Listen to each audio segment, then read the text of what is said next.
안녕하십니까? 안녕하십니까? 추석 잘 지내셨어요? 네.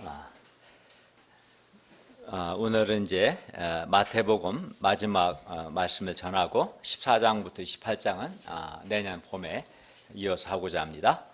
다음 주부터는 고린도 후서를 1장부터 13장까지 하고자 합니다. 오늘 마태복음 말씀 제목은 천국은 감추인 보화와 같으니입니다. 요절 13장 44절을 한번 읽겠습니다. 시작. 천국은 마치 밭에 감추인 보화와 같으니 사람이 이를 발견한 후 숨겨두고 기뻐하며 돌아가서 자기의 소유를 다 팔아 그 밭을 사느니라. 기도하겠습니다. 은혜로우신 주님, 우리에게 귀하신 예수님을 통해서 죄 용서와 영생의 기쁨을 누리게 해주셔서 감사합니다. 또 이 시간 살아계신 하나님께 예배드릴 수 있는 은혜와 특권을 주셔서 감사합니다. 저희의 많은 죄와 허물을 용서하여 주시고 하나님의 말씀을 주시고 이 말씀이 우리 영혼의 빛이 되고 은혜가 되고 생명이 되고 능력이 되게 역사하여 주시기를 기도합니다. 우리가 마음을 집중해서 하나님의 말씀을 사모할 수 있도록 도와주십시오. 성령님께서 주의 말씀을 깨닫고 이 말씀이 우리 심령의 은혜가 되도록 역사해 주시기를 기도합니다.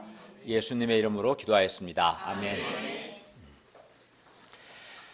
예수님은 오늘 본문에서 특히 44절, 45절을 보면 뭐라고 말씀하시냐면 천국을 밭에 감추인 보화, 그리고 또 좋은 진주를 구하는 장사, 또 각종 물고기를 모는 그물로 비유하십니다.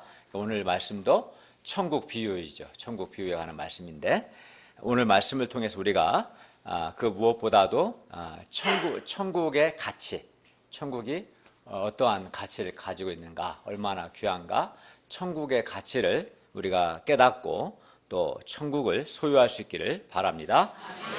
제1장 밭에 감추인 보화와 극히 값진 진주 비유 44절에서 46절 말씀입니다.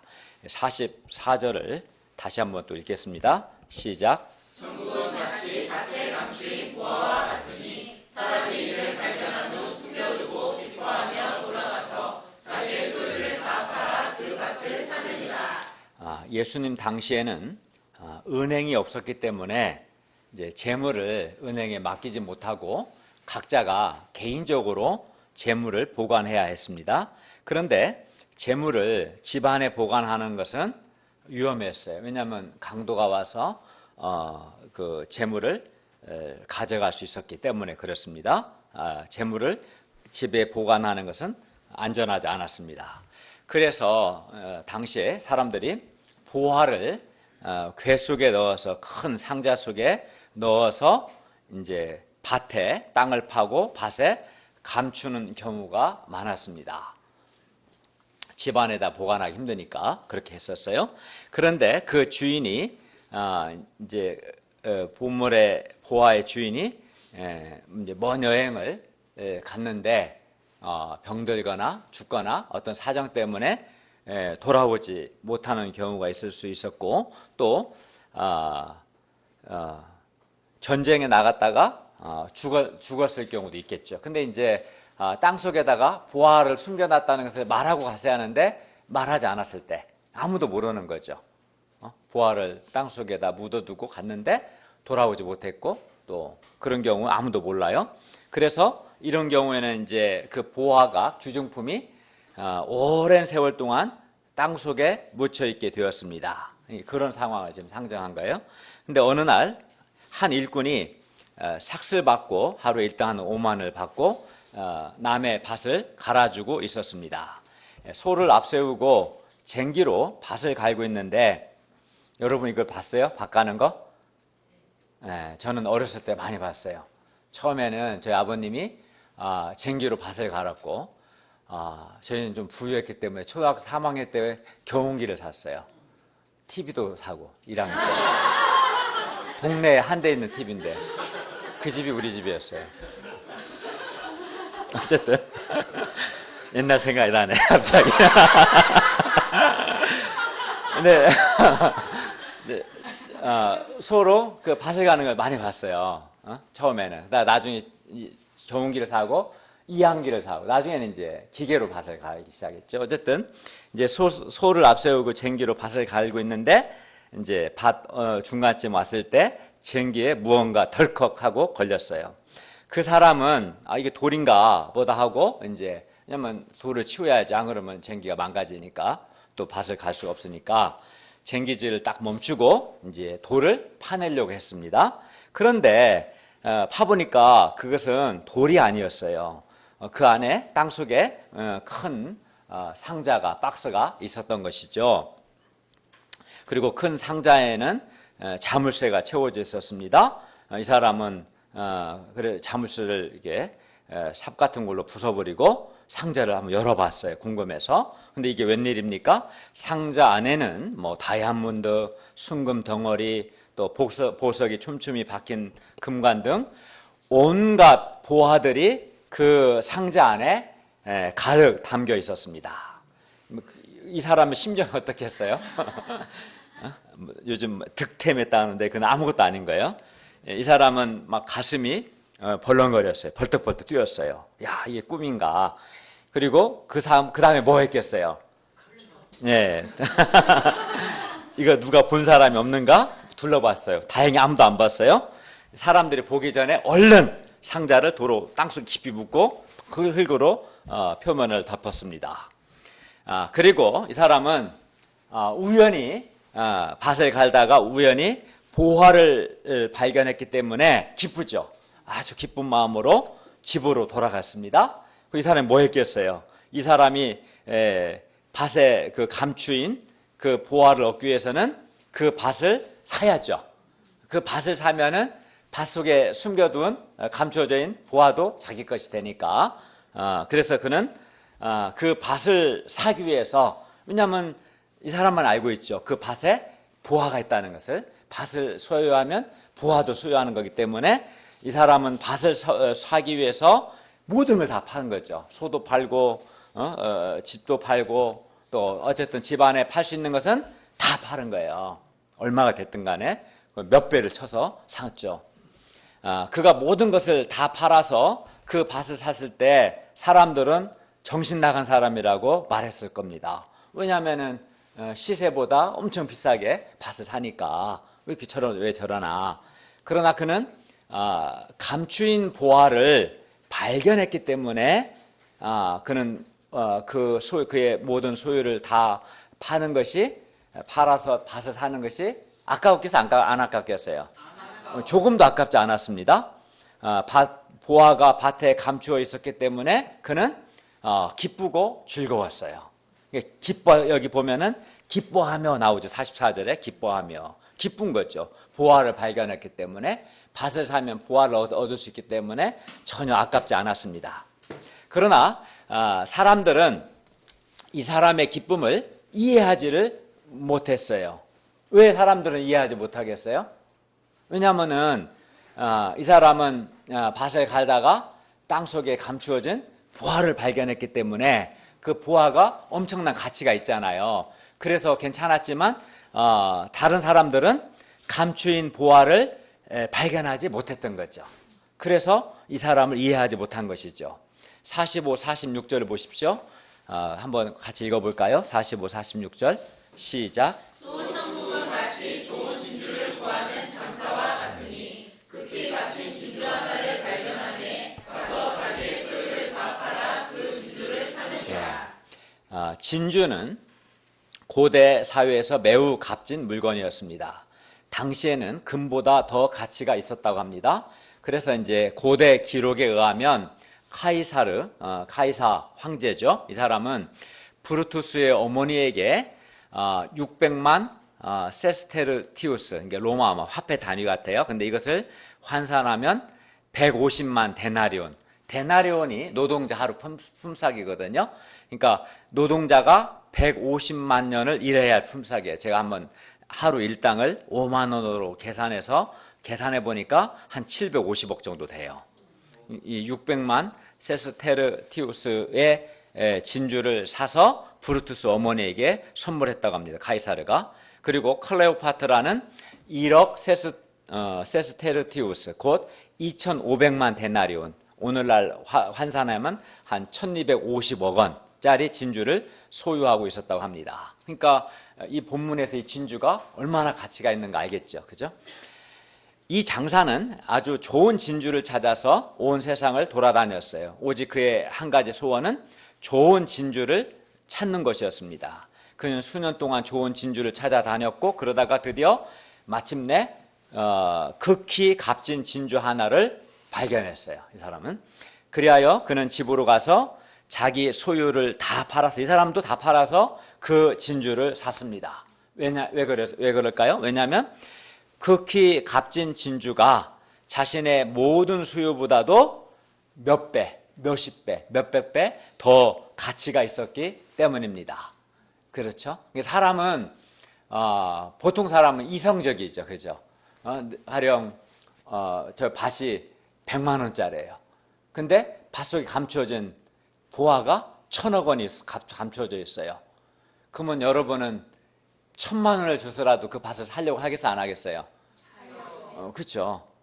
사면서 아까워요, 기뻐요? 기뻐요. 그렇죠. 왜냐하면 그 밭을 사면 1,000억 원에 해당하는 보화를 얻을 수 있기 때문에 그런 거죠. 극히 값진 진주도 마찬가지죠. 그러니까 극히 값진 진주든 밭에 감추어진 보화든 자기 소유보다 몇 배, 몇십 배, 몇백 배 더 가치가 있기 때문에 아주 기쁜 마음으로 그것을, 그 극히 값진 진주를 사기 위해서, 또 밭에 감추인 보화를 얻기 위해서 자기 소유를 다 팔아서 산 거죠. 그런 상황입니다. 밭에 감추인 보화 비유는 밭을 갈다가 우연히 보화를 발견한 경우죠. 내가 오늘 보화를 발견해야겠다 하고 밭을 간 건 아니죠. 그냥 일당을 받기 위해서 밭을 간 거죠. 근데 우연히, 이런 우연은 참 많이 발생하진 않겠죠. 어쨌든. 그러나 우연히 보화를 발견한 경우고, 극히 값진 진주 비유는, 이런 경우는 이제 적극적인 소원을 가지고 좋은 진주를 찾아다니다가 발견한 경우지. 이거는 이제 우연이 아니라 적극적으로 찾은 거죠. 그러나 공통점, 이 두 비유, 밭에 감추인 보화 비유든 또 극히 값진 진주 비유든, 이 공통점은 둘 다 자기들이 발견한 보화와 진주의 가치, 즉 보화와 그 진주가, 극히 값진 진주가 자기들의 소유를 다 판 것보다도 훨씬 더 가치가 있었다는 거예요. 그리고 그 가치가 있었다는 것을 이 사람은 알아본 거죠. 진주를 찾는 사람은 알아본 거예요. 알아보지 못하면 또 소용없겠죠. 알아봤어요. 그래서 그것을 사기 위해서 자기의 소유를 다 팔았다는 거예요. 근데 어떤 사람은 극히 값진 진주인데도 그걸 알아보지 못하는 사람도 있는데, 어쨌든 이 사람은 극히 값진 진주라는 거 알아보았고, 밭에 감춘 보화를 발견한 거죠. 네. 그래서 자기 소유를 다 팔았습니다. 그것도 억지로 그렇게 한 것이 아니라 아주 자발적으로 기쁨으로 그렇게 했다는 것을 알 수 있어요. 그래서 기쁨으로라고 성경에 써 있습니다. 우리가 이 보화 비유와 진주 비유를 통해서 천국에 대해서 두 가지를 우리가 배울 수 있어요. 첫째는 천국은 자기의 소유를 다 판 것보다 더 가치가 있다는 거예요.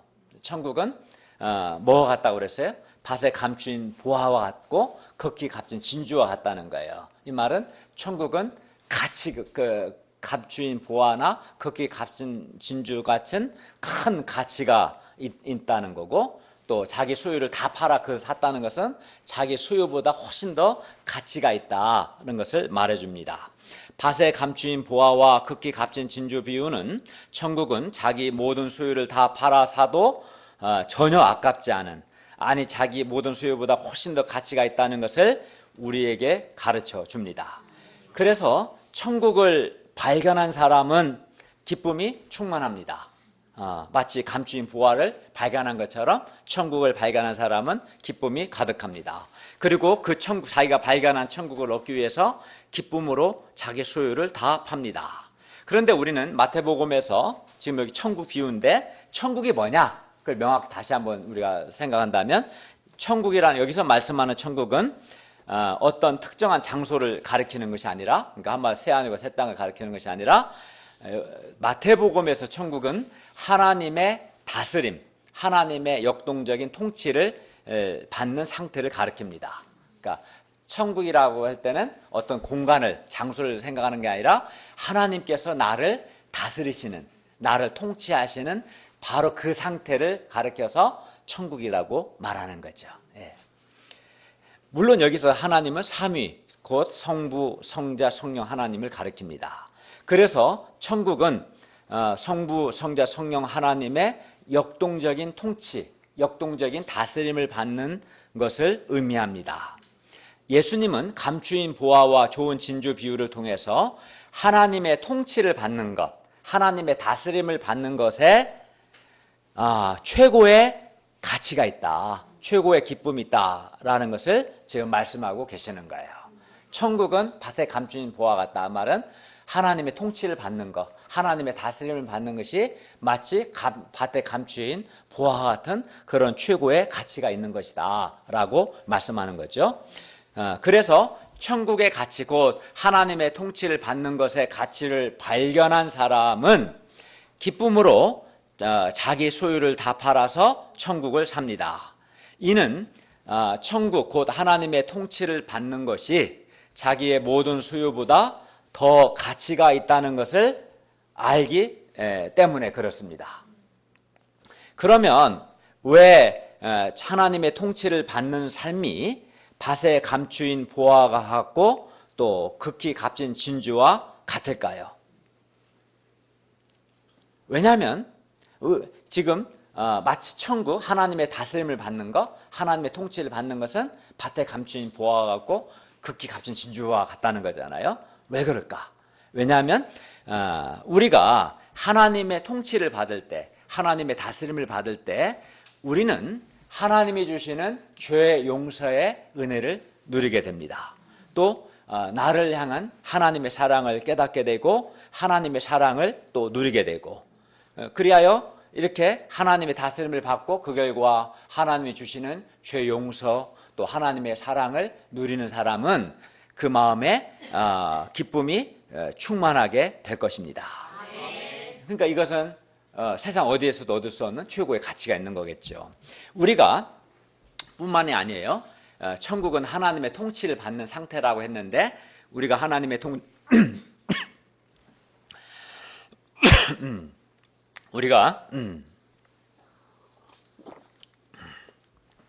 우리가 하나님의 통치를 받을 때 우리는 자존감을 갖게 돼요. 그러니까 하나님의 다스림을 받는 사람은 자존감이 있어요.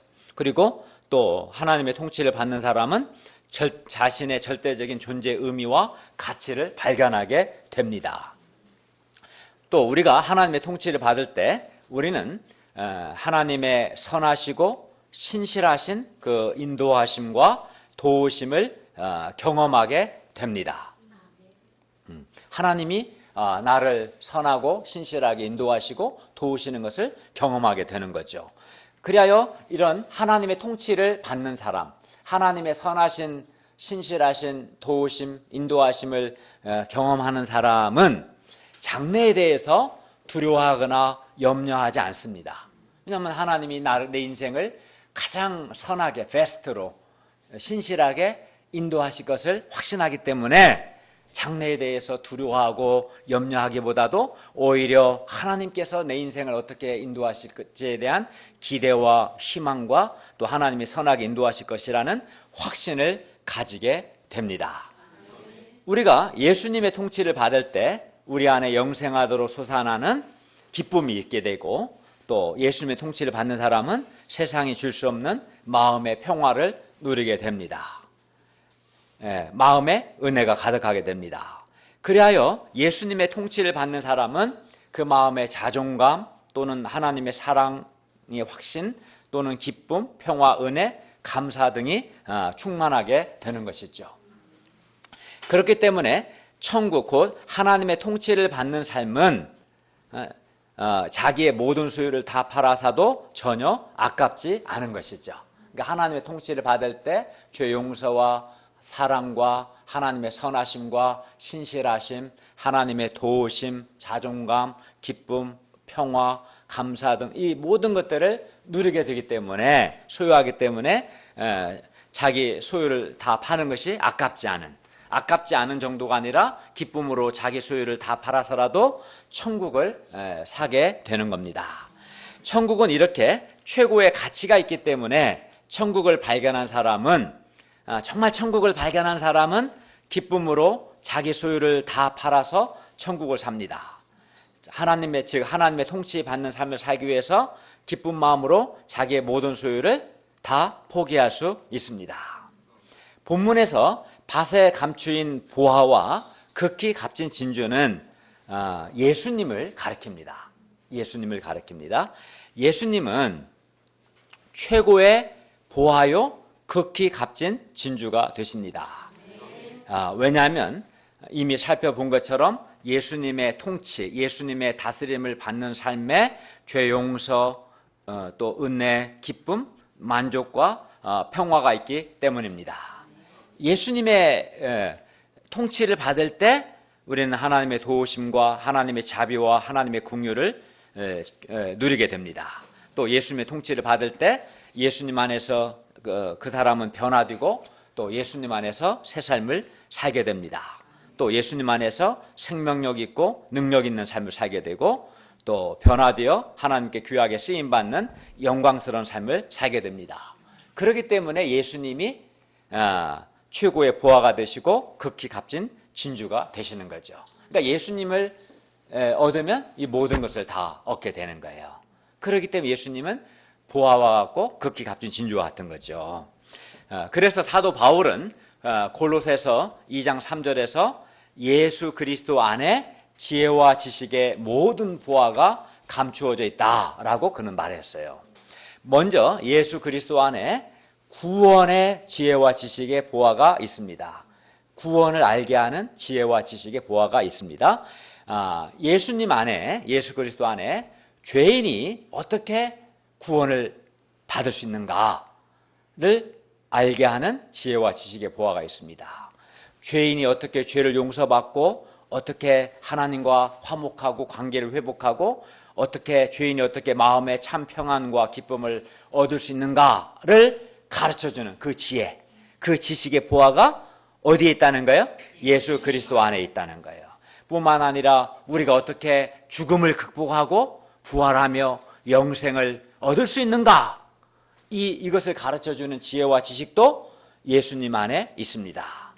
다음으로 예수 그리스도 안에 우리 삶을 살아가는 데 필요한 여러 그 문제 해결, 삶을 살다 보면 많은 어려운 문제들이 있죠. 이런 여러 문제 해결에 대한 그 문제의 답을 가르쳐주는 지혜와 지식의 보화도 예수 그리스도 안에 있습니다. 그러니까 구원을 알게 하는 지혜와 지식뿐만 아니라 삶의 여러 문제들에 대한 답을, 해결을 가르쳐주는 지혜와 지식의 보화도 예수님 안에 있습니다. 사람들은 누구나 내가 어디서 와서 어디로 가는가, 내가 가장 가치 있고 보람 있고 행복하게 살기 위해서는 내가 무엇을 해야 하고 또 어떻게 살아야 하는가, 어떻게 어떤 상황에서도 내가 감사할 수 있고 마음의 평화를 누릴 수 있는가, 또 내가 어떻게 자존감을 가질 수 있을까, 또 내가 어떻게 염려와 불안과 두려움을 극복할 수 있을까, 이러한 고민들을 갖고 있습니다. 그렇죠, 많은 사람들이. 그리고 이런 문제들에 대한 답을 찾기 위해서 책을 읽기도 하고 또 여러 사람들을 만나보기도 합니다. 네이버에도 검색해 볼 수 있겠죠. 네이버 지식인한테. 그러나 세상 그 어디에도 어떤 사람에게도 어떤 책에도 네이버에도 이에 대한 답을 얻을 수 있어요, 없어요? 없어요. 그러나 예수 그리스도 안에는 이러한 각종 문제들에 대한 답이 있습니다. 지혜가 있어요. 정말 그렇기 때문에 예수님 안에 모든 보화가 있는 것입니다. 그래서 예수님을 보아하여 극히 값진 진주로 발견한 사람은 예수님을 영접하고 예수님의 통치받는 삶을 살기 위해서 기쁨으로 자신의 소유를 다 팝니다. 왜냐하면 예수님을 얻고 예수님의 통치를 받으면 구원의 지혜, 지식, 또 삶의 자존감을 얻고 염려와 불안을 극복하고 또 죽음을 이기고 어둠을 이기고 내적인 힘을 얻고 생명력 있고 능력 있는 삶을 살고 이런 모든 것에 대한 답을 얻기 때문에 예수님을 얻기 위해서 자신의 기쁨으로 모든 소유를 팝니다. 그것도 억지로가 아니라 의무감으로 아니라 마지못해 파는 것이 아니라 기쁨과 즐거움으로 자신의 소유를 다 팝니다. 우리가 천국 곧 예수님을 얻고 또 예수님의 통치를 받는 삶이 세상의 그 어떤 보화보다도 더 가치가 있고 아니 최고의 가치가 있음을 깨닫기를 바랍니다. 둘째는 이 두 비유, 그러니까 감추인 보화와 극히 값진 진주 비유는 천국에 대해서 뭘 가르쳐 주냐면 천국을 발견한 사람은 천국을 소유하기 위해서 기쁨으로 자기 소유를 다 판다라는 것을 우리에게 가르쳐 줍니다. 보화 비유에서 밭에 감추인 보화를 발견한 사람이 한 일은 보화를 얻기 위해서 밭에 감추인 보화를 얻기 위해서 기뻐하며 돌아가서 자기 소유를 다 팔아 그 밭을 산 겁니다. 왜냐하면 밭에 감추인 보화가 자기의 모든 수요보다 훨씬 더 가치가 있었기 때문이었습니다. 또 좋은 진주를 구하는 장사 역시 극히 값진 진주를 발견했을 때 자기 소유를 다 팔아서 그 진주를 샀습니다. 이 역시 극히 값진 진주가 자신의 모든 수요보다도 훨씬 더 가치가 있었기 때문입니다. 그런데 예수님은 천국이 바로 이와 같다고 말씀합니다. 그래서 이와 같다는 것은 이런 말입니다. 천국을 발견한 사람은 마치 밭에 감추인 보화를 발견한 사람은 그 밭에 감추인 보화를 얻기 위해서 자기 기쁨으로 돌아가서 자기 소유를 판 것처럼 천국을 발견한 사람, 그러니까 하나님의 통치받는 삶이 최고의 가치가 있다. 예수님이 극히 값진 진주고 또 귀한 보화다라는 사실을 깨달은 사람, 발견한 사람 역시 천국을 소유하기 위해서 자기 소유를 다 판다. 그것도 기쁨으로 다 판다고 우리에게 말씀하는 거예요. 여기서 우리가 이제 정확하게 알아야 할 게 여기서 자기 소유를 다 팔았다 했는데 뭐 자기 소유가 뭐가 있을까요? 뭐 집 있는 사람 집도 자기 소유가 되겠죠. 집이든 땅이든 뭐 차든 돈이든 귀중품이든 이런 물질적인 재산도 자기 소유가 될 수 있겠고 또는 가족, 친척, 친구 등과 같은 인간관계도 하나의 자기의 어떤 무형의 자기 소유가 될 수 있을 거고 또는 직장이든 자기 어떤 재능이든 취미든 또 어떤 사람은 시간이 또 중요한 소유가 될 수 있겠죠. 건강 이런 것도 여기서 말하는 자기 소유라고 할 수 있어요. 그러니까 내게 있는 모든 것 내가 삶을 살아가는 데 있어서 필요하고 나에게 있는 유형, 무형의 모든 것들이 본문이 말씀하는 자기의 소유입니다. 그리고 여기서 자기의 소유를 다 판다는 것은 문자적으로 우리가 다 우리 재산을 다 팔아서 누구한테 줄 거예요? 그런 의미가 아니라 여기서 자기 소유를 다 판다는 것은 자기의 모든 소유보다도 천국, 즉 하나님의 통치받는 삶을 더 가치 있고 더 귀하게 여기는 것을 의미합니다. 그리하여 하나님의 통치받는 삶을 살기 위해서 필요하다면 기꺼이 자기 소유를 포기할 수 있는 것, 이것이 자기 소유를 파는 겁니다. 예를 든다면 어떤 사람은 돈 버는 것, 돈 버는 것 또는 인간관계가 그에게 아주 중요한 소유입니다. 그건 아주 중요하게 여기는 거죠. 그러나 하나님의 내가 통치를 받는데 방해가 된다면 하나님의 통치를 받으려면 내가 하나님께 순종해야 하고 그때 하나님이 나를 다스리시는데 하나님의 통치를 받는데 방해가 된다면 예를 들어서 내가 돈에 대한 욕심 때문에 하나님께 순종하지를 못하고 그 결과 하나님의 통치를 받지 못한다면 그럴 수 있겠죠. 그렇지 않겠어요? 또는 인간관계, 예를 들면 남편과의 관계, 아내와의 관계, 또는 부모와의 관계, 또는 친구와의 관계, 그런 여러 인간관계 때문에 내가 하나님께 순종하지 못하고 그 결과 하나님의 통치를 받지 못한다면 기꺼이 나의 그 소유, 돈이든 인간관계든 이와 같은 나의 소유를 포기할 수 있는 것, 포기해서라도 하나님께 순종하고 하나님의 통치를 받는 것, 이것이 천국을 소유하기 위해서 자기 소유를 파는 거예요. 네. 그런 것 말이에요. 그리고 이렇게 하는 것이 천국을 얻기 위해 자기 소유를 파는 것인데, 이렇게 천국의 가치를 아는 사람들, 아니 정말 천국의 가치를 아는 사람들만 어떤 대가를 내가 지불하더라도 예수님을 얻고 천국을 소유하려고 합니다.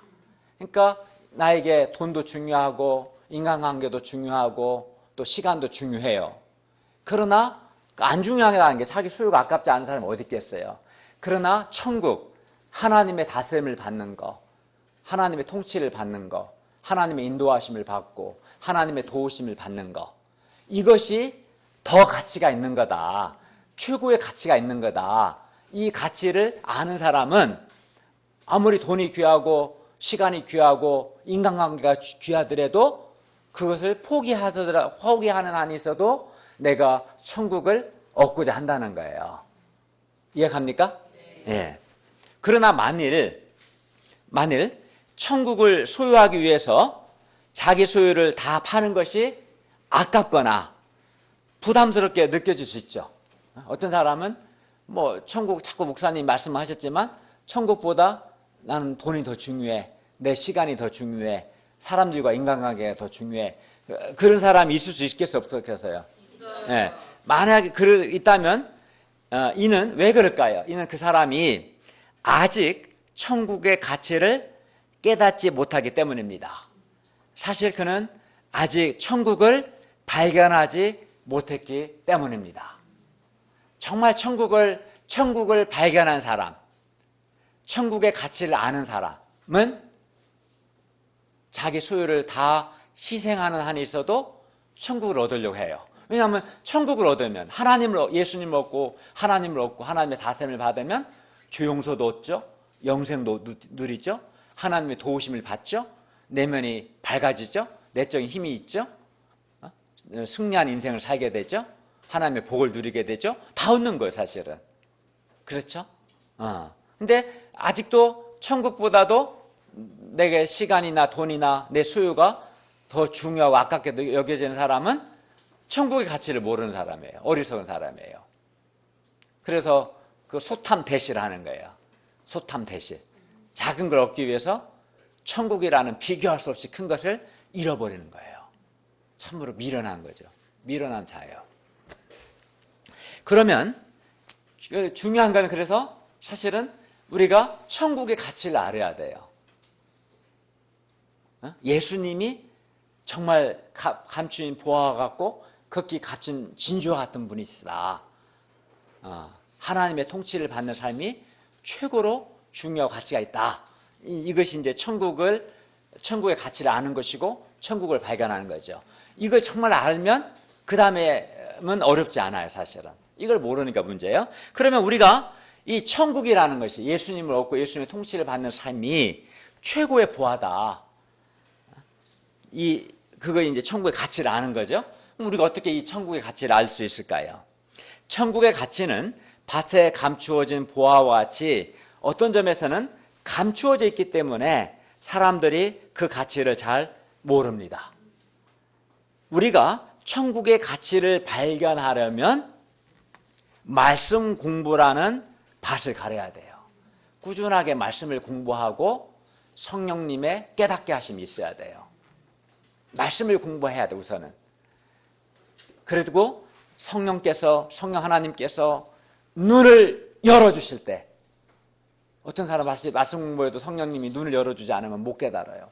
성령님이 눈을 열어주실 때, 이것이 가장 가치가 있는 거구나. 그걸 깨닫게 되는 거예요, 사실은. 또는 최고의 진주를 찾아서 온 세상을 돌아다니는 장사와 같이 내가 영적 소원을 가지고 성경을 공부해야 합니다. 무엇보다 우리가 성경 공부를 통해서 예수님의 십자가의 죽으심과 부활의 의미를 알아야 합니다. 우리가 이렇게 예수님의 십자가의 죽으심과 부활의 의미를 제대로 할 때 우리는 예수님이 최고의 보화라는 것을 깨닫게 되고 이 예수님을 얻기 위해서라면 기꺼이 나의 유형, 무형의 모든 소유를 다 팔 수 있습니다. 기쁨으로. 왜냐하면 예수님을 얻으면 모든 것을 다 얻기 때문에 기쁨으로 할 수 있는 거예요, 사실은. 할 수 있는 겁니다. 그리고 하나님의 통치를 받는 삶을 살려고 할 것입니다. 그러나 안타깝게도 많은 사람들이 천국의 가치를 깨닫지 못하기 때문에 발견하지 못하고 있어요. 알고 있다고 하지만 그 거짓말이에요. 진짜 아는 사람은 정말 밭에 감추인 보화를 정말 발견한 사람은 시키지 않아도 기쁨으로 자기 소유를 다 팔아서라도 그 밭을 사요. 그 감추인 보화를 얻기 위해서. 극히 값진 진주를 알아보는 사람은 수천 배 가치가 있는, 자기 소유보다 수천 배 가치가 있는 값진 진주를 얻기 위해서 자기 소유를 팔 수 있어요. 졸려요? 중요한 말씀 하는데 팔 수 있는 거예요. 정말 그 가치를 발견한 사람은 그런 거예요. 못 깨닫는 게 이제 문제인 거죠. 그래서 안타깝게도 많은 사람들이 천국의 가치를 발견하지 못하고 있습니다. 그래서 그들은 하나님의 통치를 받는 천국보다도 화려해 보이는 세상 보화를 더 추구합니다. 천국 보화가 아니라 세상 보화. 세상 보화는 뭐가 있어요? 돈, 사람들의 인정, 명예, 권력, 세상이 줄 수 있는 잔재미들, 맛있는 음식들, 편리한 물건들, 이러한 세상 보화를 추구해요. 왜? 그 천국의 가치를 모르기 때문에 세상에 있는 것들을 사랑합니다.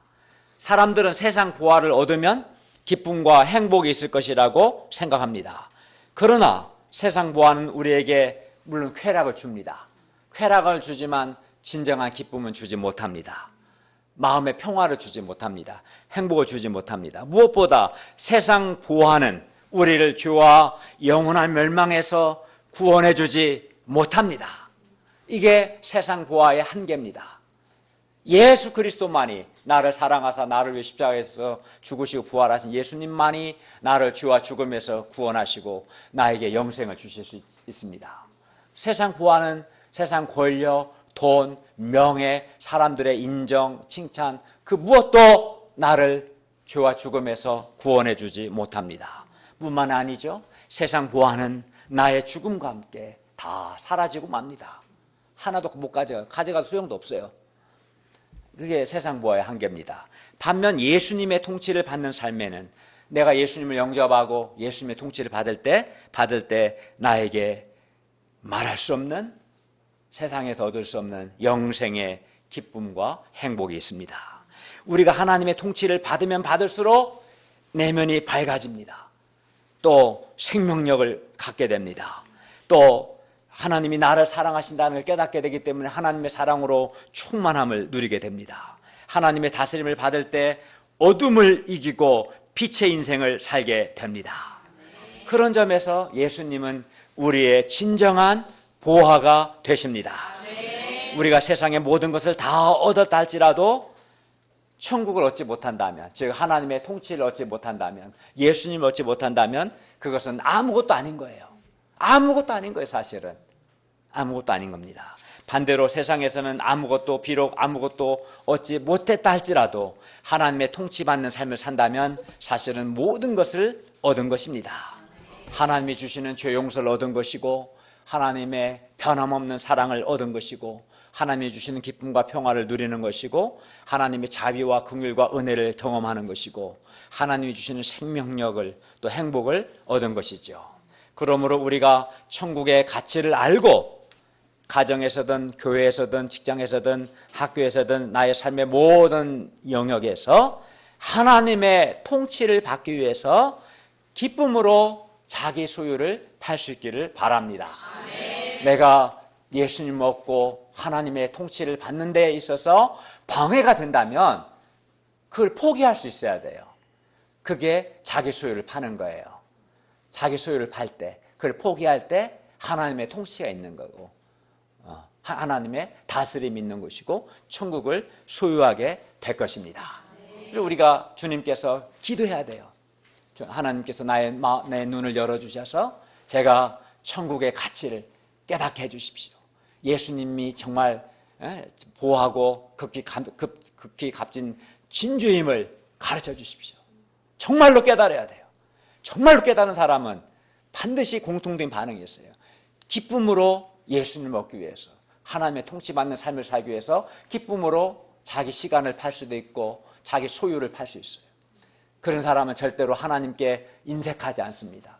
시간에 인색한 사람, 물질에 인색한 사람, 마음에 인색한 사람, 천국을 모르는 사람이에요. 안다고 하지만 실상은 모르는 거예요. 정말 천국을 아는 사람, 천국의 가치를 아는 사람은 천국을 얻기 위해서, 내가 하나님의 통치받는 삶을 살기 위해서 하나님 주시는 죄용서와 영생과 자존감과 기쁨과 생명력과 빛을 얻기 위해서 기꺼이 내 소유 시간을 팔아서라도, 돈을 팔아서라도 하나님의 통치를 받고자 애쓸 것입니다. 제2장 그물비유 47절에서 58절 말씀입니다. 47절에서 50절 보십시오. 또 천국은 마치 바다에 치고 각종 물고기를 모는 그물과 같으니, 천국은 그물과 같다고 했어요. 그물에 가득함에 물가로 끌어내고 앉아서 좋은 것은 그릇에 담고 못된 것은 내버리느니라. 세상 끝에도 이러하니라. 천사들이 와서 의인 중에서 악인을 갈라내서 풀무불에 던져 넣으리니 거기서 울며 이를 갈리라. 예수님은 이제 천국을, 아까는 뭐라고 그랬어요? 밭에 감추인 보화와 같고 극히 값진 진주와 같다고 하셨는데, 여기서는 천국은 바다에 치고 각종 물고기를 모는 그물 같다고 말씀합니다. 그물을 바다에 딱 치잖아요. 그래서 물고기가 그물 안에 들어오잖아요. 그물 같다. 그런데 이 그물에는 좋은 것만 있는 것이 아니라 여기 본문에 보니까 못된 것도 같이 들어왔어요. 그래서 어떻게 합니까? 좋은 것은 그릇에 담아요. 그리고 못된 것은 다시 내버립니다. 여기서 그물은 교회를 가리킵니다. 물고기는 교회에 모여든 사람들을 가리켜요. 여러분이 물고기예요. 교회가 그물이고 교회 안에 들어와 있는 사람들이 물고기들이에요. 여기서 이제 비유지만. 네. 그래서 그물 비유는 예수님께 모여든 무리 속에 교회 안에, 즉 교회 안에, 한마디로 교회 안에 참된 신자와 거짓된 신자가 함께 섞여 있다. 그러니까 좋은 물고기와 나쁜 물고기가 섞여 있는 것처럼 참 신자와 거짓 신자가 함께 섞여 있다는 것을 가르쳐 줍니다. 그리고 세상 끝에는 천사들이 와서 의인 중에서 악인을 갈라내어 풀무불에 던져 넣습니다. 그물 비유는 교회에 들어온다고 해서 다 구원받는 것이 아니라 참된 신자, 즉 믿음으로 산 의인만이 최후 심판날에 구원을 받고, 믿음으로 살지 않은 거짓 신자, 그래서 불신앙 가운데 자행자지 않은 자들은 아무리 교회 안에 있을지라도 심판을 받는다는 것을 우리에게 가르쳐 줍니다. 그러니까 교회라는 그물 안에 있다 해서 자동적으로 구원받는 게 아니고, 교회라는 그물 안에 있어도 참된 신자만 구원을 받고 신앙이 없는 거짓 신자, 악인은 심판을 받는다. 그걸 얘기해 주는 거예요.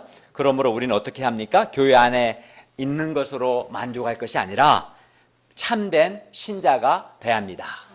그럼 어떤 사람이 참 신자입니까? 어떤 사람이? 참 신자는 예수님께서 참 하나님이시고 참 사람으로서 하나님과 사람 사이에 유일한 중보자이시다. 그러니까 하나님과 사람 사이를 화목케 하실 수 있는 유일한 분이시고, 이것을 믿는 것이고, 그리고 예수님께서 우리를 사랑하사 우리 죄를 위해서 우리 대신에 십자가에 죽으시고 사흘 만에 다시 살아남으로써 우리에게 죄 용서와 영생을 주셨음을 믿는 사람이 참 신자예요. 참 신자. 이걸 믿어야 돼요.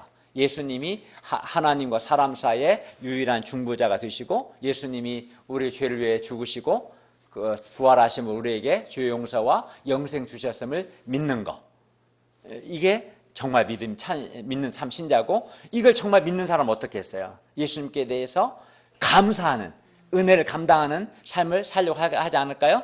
그러겠죠. 믿는 것과 행위는 분리될 수 없죠. 정말 믿으면 그 믿음에 합당한 삶을 살려고 할 겁니다. 그런 사람이 참 신자입니다. 51절을 보십시오. 이 모든 것을 깨달았느냐? 여러분 깨달았습니까? 네. 제자들도 그러하오이다 말했어요. 제자들은 천국 비유를 깨달았다고 대답했습니다. 예수님이 이제 제자들에게 천국을 잘 가르치는 천국의 서기관이 되라고 말씀합니다. 여기서 서기관은 한마디로 성경 선생, 바이블 티처를 가리켜요. 52절을 보십시오. 52절을 함께 읽겠습니다. 시작. 예수께서 이르시되 그러므로 천국의 제자된 서기관마다 마치 새 것과 옛 것을 그 국간에서 내오는 집주인과 같으니라. 예수님은 제자들을 천국의 제자된 서기관으로 보셨어요. 그래서 천국의 제자된 서기관은 천국, 즉 하나님 나라를 가르치는 서기관이니까 성경 선생들입니다.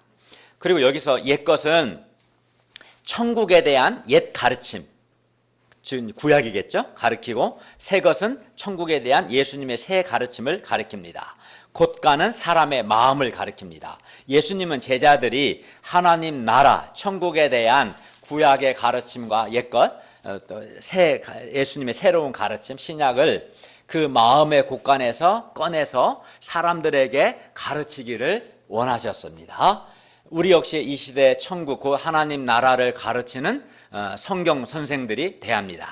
그리고 이를 위해서는 우리가 먼저 하나님의 통치를 받고 우리 마음의 곳간에 천국에 대한 옛 가르침과 새 가르침이 가득해야 합니다. 내 안에, 내 마음의 곳간에 천국에 대한 옛 가르침과 새 가르침이 있어야 자유롭게 꺼내서 가르칠 수 있지 않겠어요? 네.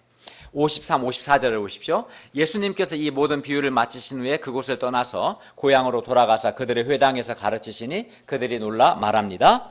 이 사람의 이 지혜와 이런 권능이, 이런 능력이 어디서 났느냐? 고향 사람들은 예수님의 지혜와 능력에 놀랐고 인정했습니다. 그러나 그들은 예수님을 인간적인 눈으로 바라보고 배척했어요. 55절에서 57절을 보십시오. 이는 그 목수의 아들이 아니냐? 그 어머니는 마리아, 그 형제들은 야고보, 요셉, 시몬, 유다라 하지 않느냐? 그 누이들은 다 우리와 함께 있지 아니하냐? 그런즉 이 사람의 이 모든 것이 어디서 났느냐 하고 예수를 배척한지라. 고향 사람들, 나사렛 사람들이겠죠. 고향 사람들은 예수님의 지혜와 능력은 인정했어요. 그렇지만 예수님을 여전히 인간적인 시각으로 봤어요. 인간적인 시각으로 봤다는 것은 예수님을 하나님 편에서 바라보지 않고 인간적으로, 즉 예를 든다면 오늘 본문에 나온 것처럼 목수의 아들이다. 예수님은 하나님의 아들이신데 목수의 아들이다. 뭐 그의 어머니는 마리아다. 그의 형제들, 누이들 우리가 다 알고 있다. 예수님은 그냥 우리 동네 사람이고 우리와 같은 평범한 사람이다. 이렇게 보는 시각, 이게 이제 인간적으로 보는 것이에요. 그렇게 하고 예수님을 배척했습니다.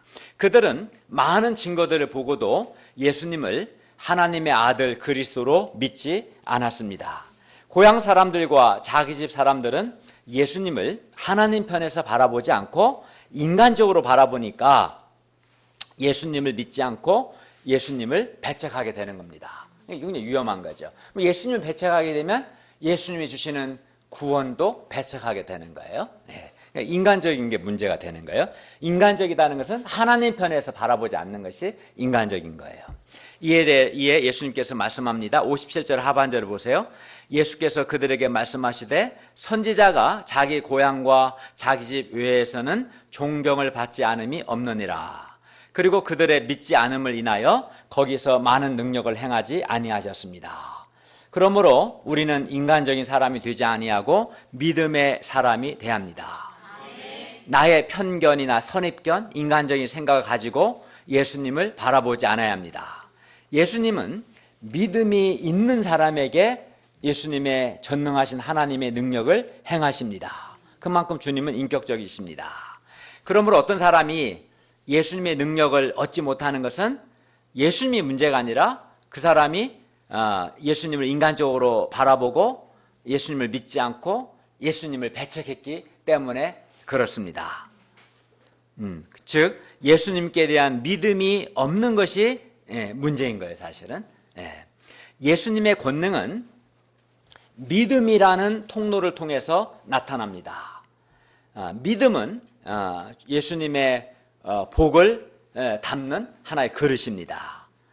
그러므로 우리가 예수님의 권능을 체험하고 예수님의 복을 받기를 원한다면 어떤 선입견이나 편견과 같은 인간적인 생각을 버리고 예수님을 믿어야겠습니다.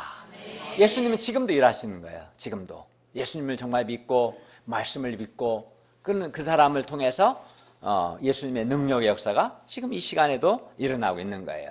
그러니까 인간적인 생각, 시각을 가진 사람은 예수님도 못 믿을 뿐만 아니라 말씀도 은혜를 못 받아요. 말씀도 은혜를 못 받아요. 자기 가족들은 참 쉽지 않은데 우리 식구들 어떻게 하나 모르겠네. 다른 사람들은 목사님으로 보는데 가족들은 남편, 아빠로 보니까 그런 생각하면 안 된다는 거죠. 여기 단에 서서 말씀을 전할 때만큼은 저의 많은 허물에도 불구하고 하나님의 종으로서 말씀을 전하는 거예요. 그렇게 받아들여야 말씀을 깨닫고 은혜를 받는 거예요. 그리고 말씀의 역사가 일어나는 거예요, 사실은. 그래서 가까이 있는 사람들은, 그러니까 고향 사람들, 그 집 사람들, 가까이 있는 사람들은 다 알아요. 그래서 자꾸 인간적인 생각하기 쉬운데 그러면 자기 손해예요. 믿음을 갖지 못하고 예수님의 능력을 체험하지 못합니다. 결론입니다. 우리가 천국 곧 하나님의 통치를 받는 삶, 이 삶이 최고의 가치가 있음을 알고 이게 천국의 가치를 아는 것이죠. 기쁨으로 내가 어떤 대가를 지불하더라도 내가 예수님을 얻고 하나님의 통치받는 삶을 살 수 있기를 기도합니다. 그리고 우리가 참 신자가 되고 또 천국의 성경 선생, 서기관이 될 수 있기를 바랍니다. 그리고 말씀처럼 인간적인 자가 되지 않고 믿음의 사람이 되어서 하나님께 은혜와 복을 받고 귀하게 쓰임 받기를 기도합니다. 그래서 제일 중요한 거는 천국의 가치를 아는 거예요. 예수님이 정말 값진 보화, 진주와 같은 분이시다. 그걸 깨닫는 건데 그러려면 뭐 해야 한다고 그랬어요? 성경을 읽고 지금처럼 말씀을 듣고 기도해야 돼요. 성령님께 기도해요. 성령님께서 내 눈을 열어주셔서 제가 이 천국의 가치를 깨닫도록 도와주십시오. 그걸 깨달으면 부담이 안 돼. 깨달으면 억지로가 아니라 기쁨으로 내가 천국을 얻기 위해서 하나님의 통치를 누리기 위해서 기쁨으로 내 시간도 팔 수가 있고 돈도 팔 수가 있고 인간관계도 포기할 수 있어요. 그 대신 예수님을 얻고 하나님의 통치받는 천국을 누리는 삶을 살 수 있을 것입니다.